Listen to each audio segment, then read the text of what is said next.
নানা আয়োজনে পালিত হলো বিশ্ব হেপাটাইটিস দিবস।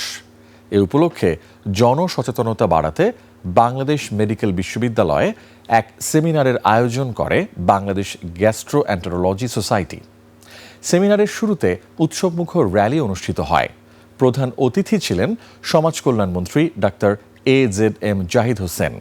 এ সময় হেপাটাইটিস নির্মূলে টিকাসহ সকল ধরনের সহায়তার আশ্বাস দেন তিনি। বিশেষ অতিথি ছিলেন বিশ্ববিদ্যালয়ের উপাচার্য প্রফেসর ডাক্তার FM সিদ্দিকী। সেমিনারে বিশেষজ্ঞ চিকিৎসকরা হেপাটাইটিস নির্মূল করার লক্ষ্যে তাদের কর্মপরিকল্পনা তুলে ধরেন।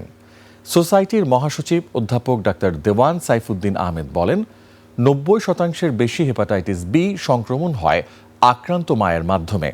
তাই গর্ভাবস্থায় অবশ্যই হেপাটাইটিস বি পরীক্ষা করতে হবে। এই কার্যক্রমকে EPI শিডিউলের আওতায় আনার জন্য সরকারের প্রতি অনুরোধ জানান তিনি। অনুষ্ঠানে সভাপতিত্ব করেন সোসাইটির সহ সভাপতি অধ্যাপক ডাক্তার শামসুল আরফিন।